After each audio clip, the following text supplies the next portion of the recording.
And that's not good, by the way, for Indians, because they should improve their country. We shouldn't be bringing them here to underpay them and use them to displace American workers. I know that some people will be upset in us discussing this, but we've been pretty fair in calling balls and strikes. And there was a lot of controversy as it relates to Elon Musk. I think he's done a lot of good for this country, purchasing Twitter, turning it to X. Great. But I will tell you, look, before we get into this segment, I completely disagree on H-1Bs. And I think the approach from Elon Musk is absolutely concerning. It's disconcerting. It's concerning. You can comment below if you agree.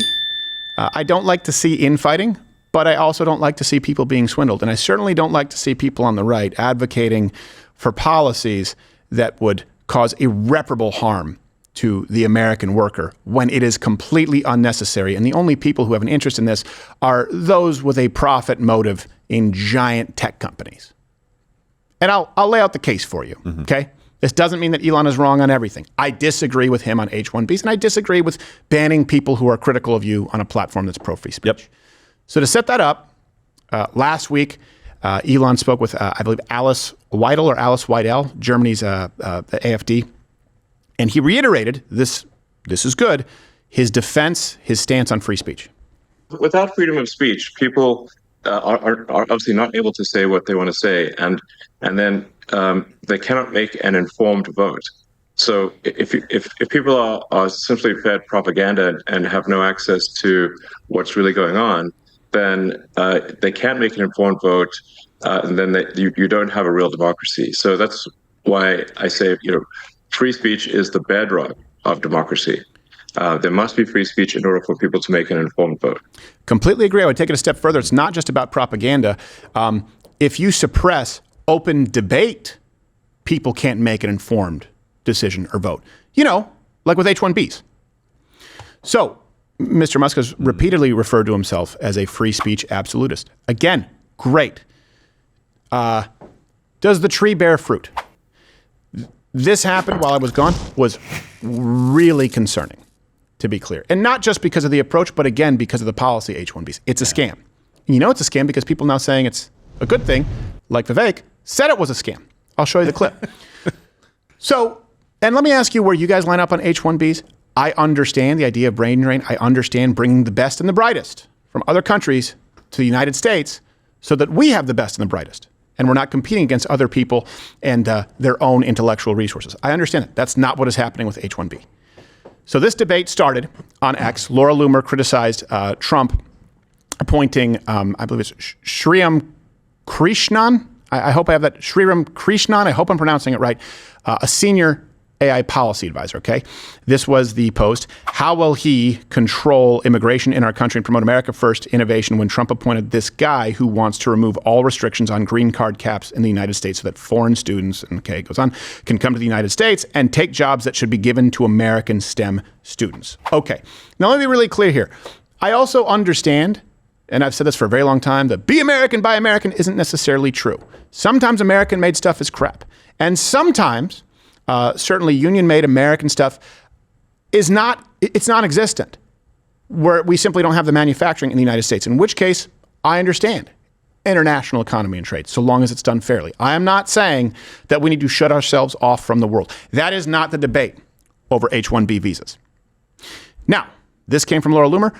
Elon Musk could have said nothing, but he decided that this was a worthy cause for him to speak out. That's, again, what is concerning to me.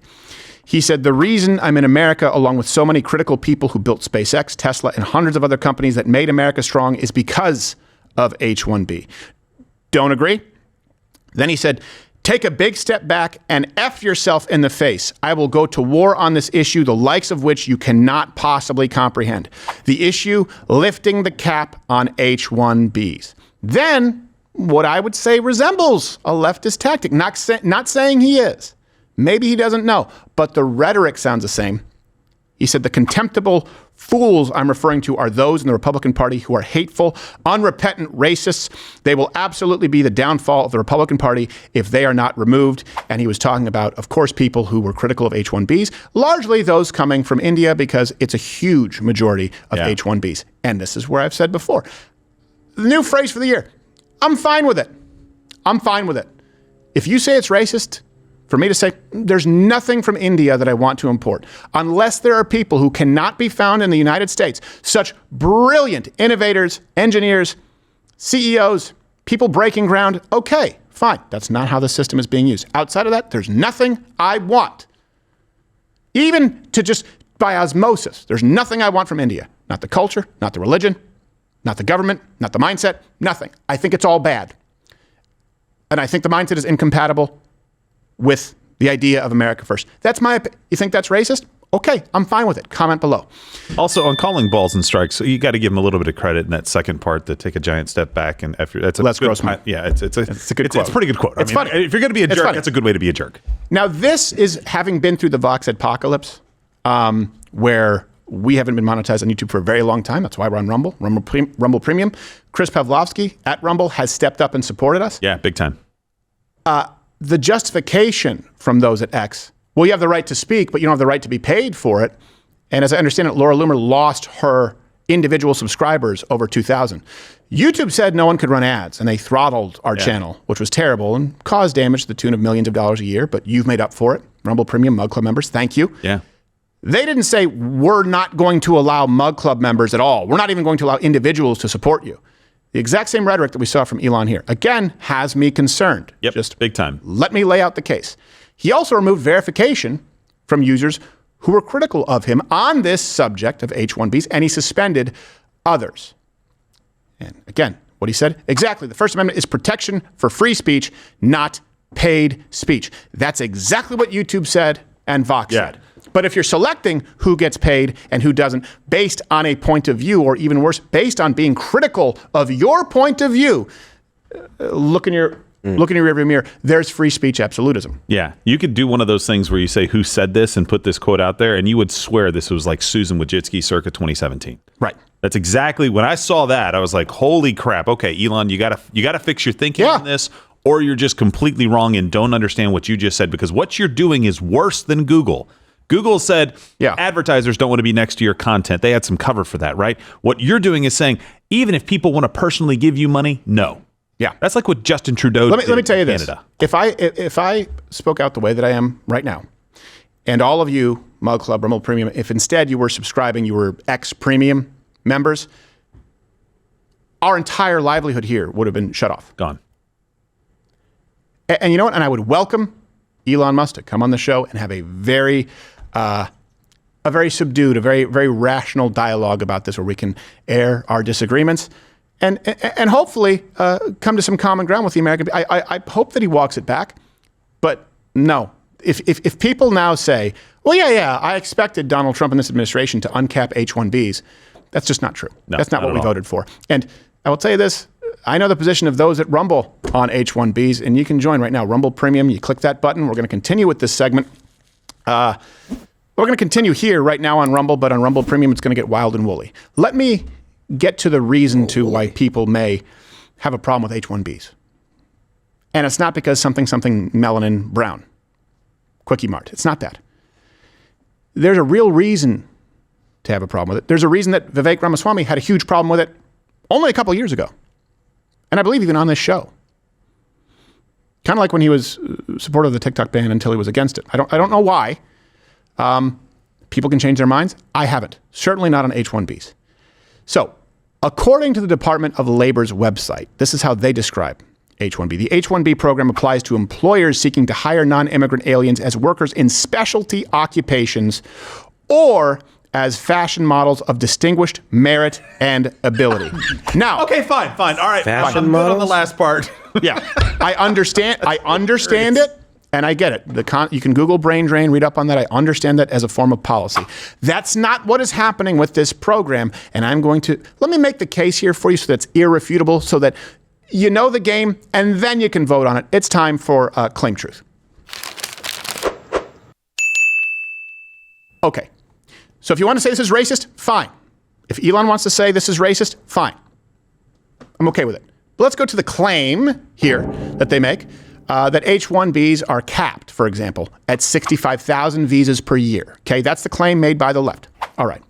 The truth is that when you take renewals into account, 442,000 H-1B beneficiaries are currently in the United States. 442,000, all references available at ladderwithcrowder.com. Let's look at another claim for H-1B advocates. H-1Bs are actually paid the same or more than Americans doing the same job. They're not replacing Americans with cheap labor. They're procuring talent that couldn't be found here in the United States. So these people are actually being paid more. Here's the truth. Absolutely not. Not even close.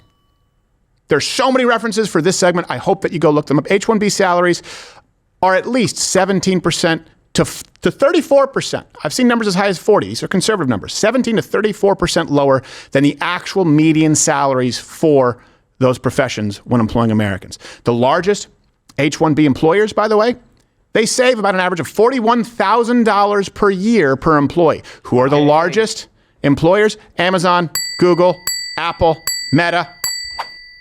Let me give you some examples, which I'm sure could not be foreign to Elon Musk or Mark Zuckerberg or any of them. Tech salaries. So here's a direct apples to apples. A software programmer or developer, the median cost for an American salary is about $144,000 a year. Median for an H-1B, $100,000 a year. That's $44,000 difference. A software analyst. You want to tell me that you can't find software analysts in Austin? The median American salary, $114,000 a year. Median H-1B, $78,000 a year. It is replacing Americans with cheap labor. I want to be very, very clear. Also, this is pretty tough because they make this claim, meaning those on the left, those who are advocates of unfettered immigration. And I just don't believe in that because it's the greatest country in the world. I think it's okay for us to have some standards. And I think it's okay for us to put our citizens first. That's just my point of view. You say racist, I'm fine with it. The claim they make that H-1Bs they fill jobs that Americans can't do. Here's the real problem with that. And you saw this with this response from Elon saying it's bringing in the best and brightest. And then Donald Trump said, I have plenty of H-1Bs on some of my properties. Well, which is it? We've been told that we need illegal immigrants to do the jobs that Americans won't do, picking lettuce, strawberries, right? Americans won't do them, so we need them. Now we're being told we need these people because we don't have Americans good enough to do the high-paying specialty jobs. Well, what you're really saying is there are no jobs for Americans. You know where they don't say that? India.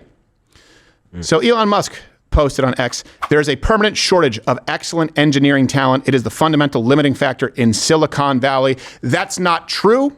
I will get to that because it's not true, to quote. Vivek tweeted out, our American culture has venerated mediocrity over excellence for way too long. I agree with that. If you grow up aspiring to normalcy, normalcy is what you will achieve. Sure. The good news is, hey, that half of this country, more than half who elected the president, guess what? They're not buying into the woke BS. There are plenty of Americans in STEM fields, certainly in software, in hardware, better than those in India. And they don't even need to fake their degree. They don't even need to fake their resume, which we'll get into, by the way. This is enabling gross abuses of human rights, just to be really clear. So Vivek said this, which surprised me. And again, he's been on the show. He's a friend of the show. I largely like Vivek. But this really surprised me because we ran this on the show. October 2024, Vivek said that the H-1B system was irreparably broken, basically a scam. A lot of the people who have come here through the H-1B system would tell you, as I would, that it is just a broken system no matter who you're seeking to serve. My general approach is when something's broken in government, you can't really fix it when it's lasted that long. You need to shut it down, start with a blank slate, and rebuild from scratch. And that's just a stylistic point that I've applied to this issue as to any other. And I know some of you may be confused. You misheard lift the cap and increase H-1Bs. That was 3 months ago. It was October of 2024. The end of October. Yeah. Look, guys, comment below if you're bothered by me speaking on this. We've been remarkably consistent on this. Here's another truth. Americans can do the work and want to do the work.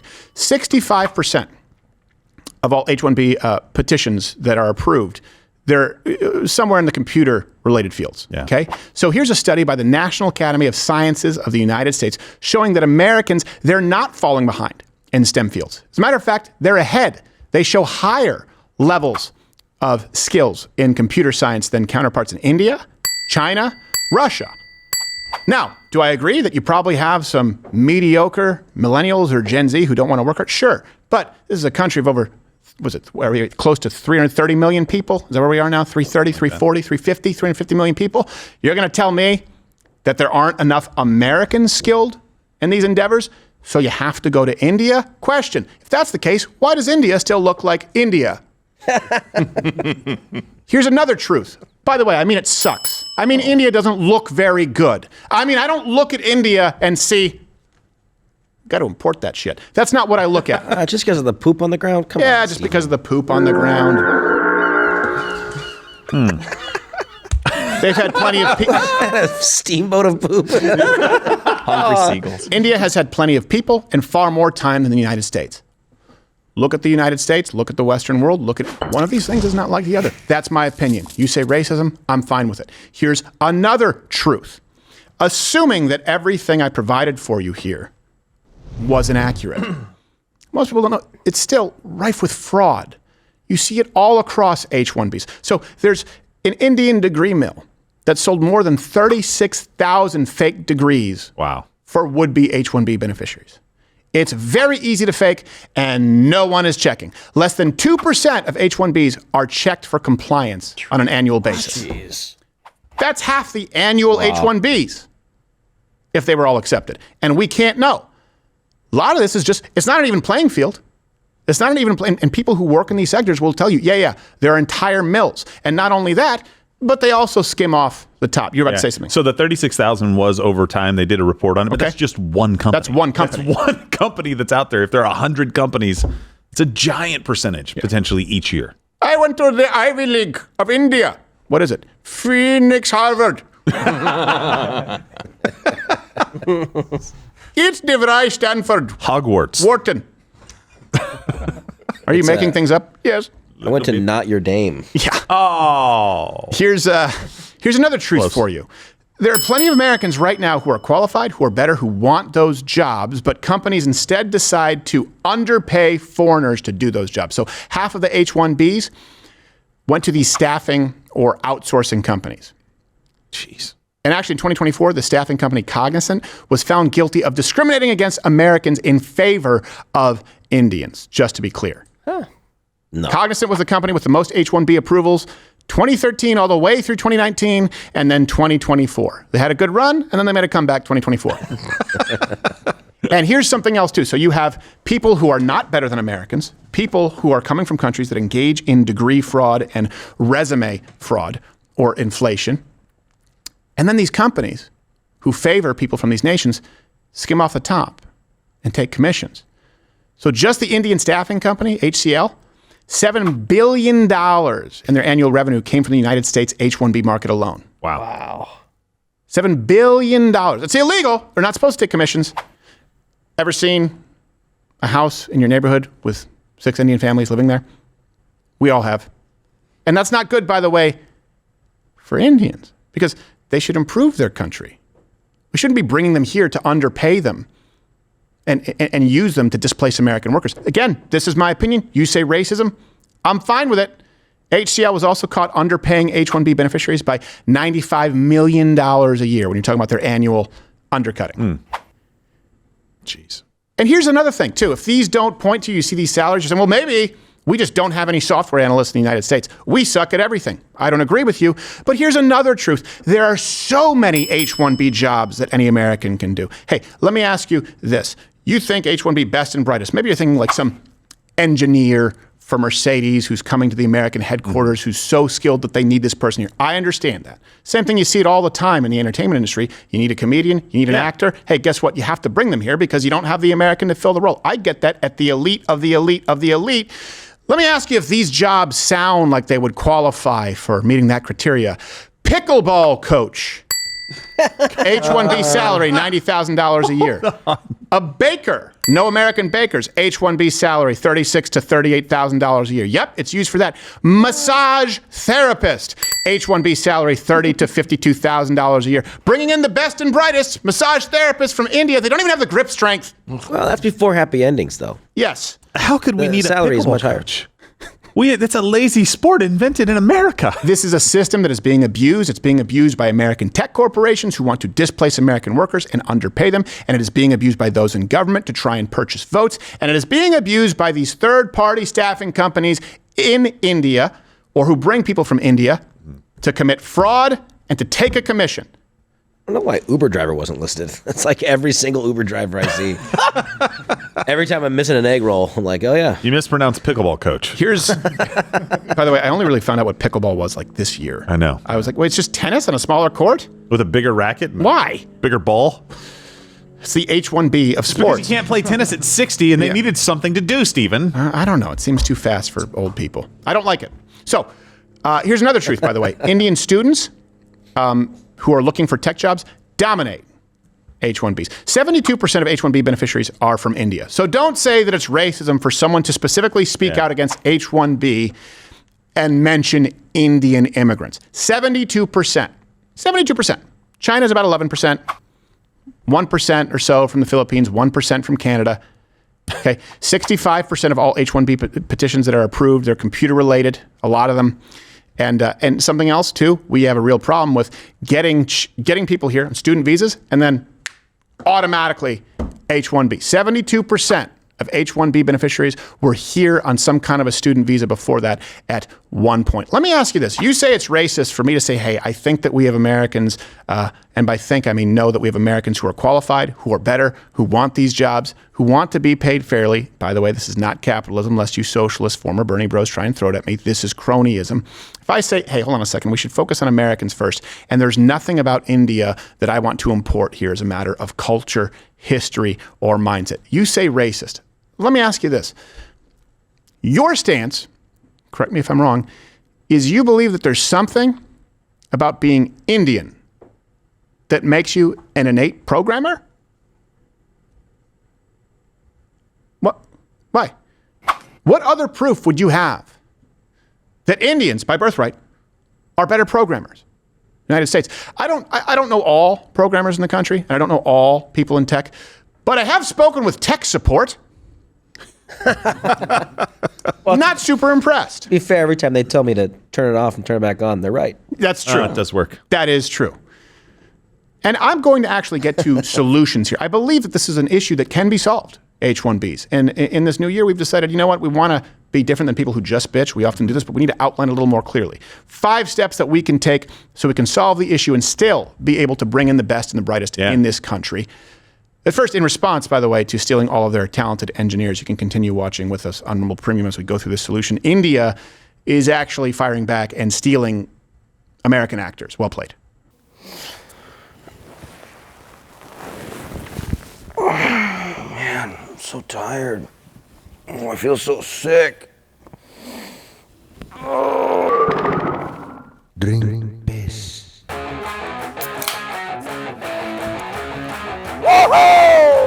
Cow piss heals all sickness and disease. Oh, I got a paper cut.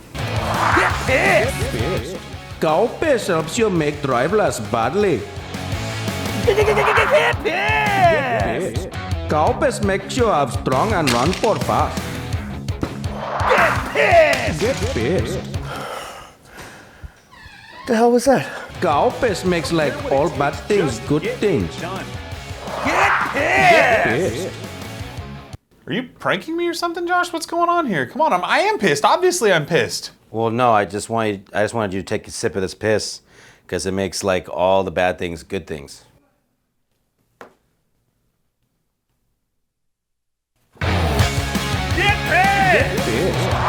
Piss is good for all the peoples. Drink it and you will get pissed. Because when I think of Indians, I think high energy. It's true. Get pissed.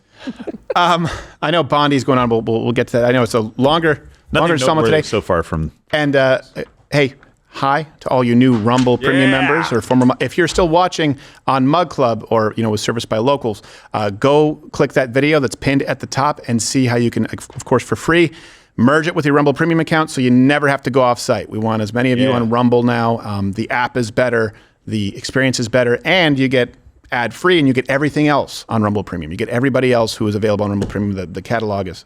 I need a list because it's expanded so much just during the break. Yeah, I know. So, you know what? Actually, you can just hit the stinger for Claim Truth. I tricked you, Toolman. Oh, okay. You needed to take a sip, didn't you? Yeah. So there you go. I didn't need to take a sip. So there you go. Those are the facts in the H-1Bs. And I'd love to take some chat with a mind's eye on people and where they line up with Elon H-1Bs, if you think that's fair. Yeah. But as it relates, kind of getting away from Elon X, my concerns, I don't think the H-1B issue would be that difficult to solve. So this will be broad strokes, but it's time for a policy prescription. All right, here's what I would do if I was in charge, and I'm not, thank God. 5 steps. Number 1, all right, there's a minimum salary for H-1B visas. Starts at $150,000. Let's pick that number. You can argue with me, say it should start at $130,000, $200,000. Just, again, broad stroke number. Why? Because why would anyone complain? This is only to bring in the best and the brightest, not bakers at $35,000 to replace Americans, right?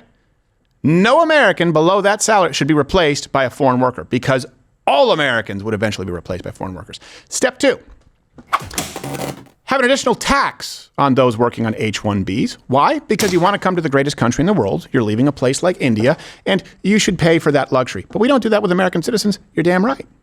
You're damn right. If you come here through this program and we allow you the privilege of working in this country, a privilege that would not be afforded to you, certainly not at this pay scale, in your home country, you pay for it. And there would be a huge tax on any money being sent back home to home countries. In other words, we're not going to deal with the problem of people coming here, going to school, making money, taking a job from an American worker, and sending all that money back to India, back to Mexico. Nope, there's no benefit to the United States. Tax for working here, huge tax on sending money back. Step 3, jail time and revoking the ability, the right to practice business in any capacity forever for any company or person caught engaging in resume or degree fraud. The punishments have to be so terrifying that people won't even think of it. Step 4, H-1B beneficiaries here must pass a civics test, a language test, and provide proof of community service, charity. Again, prove that they're benefiting American society at large, that they're here and they want to take part in the great American melting pot, not scam it, not take and send back to another country. Well, we don't do that for American citizens. You're right. If someone is coming here who is not American yet, it's on them. It's on you to prove that you want to be a part of the United States of America. So what do we have? We have step 1, minimum salary, $150,000. 2, tax on those who come here because it's a privilege and a huge tax on sending money home. 3, people going to jail for resume or degree fraud. 4, you have to pass a civics test, language test, and some kind of proof of community service. And 5, any staffing or third-party company caught skimming money off the top, taking a commission, engaging in fraud of any kind, is never allowed to conduct business in this country again or receive federal funding in any capacity whatsoever. Now, I know you think that that seems harsh, but here's the thing.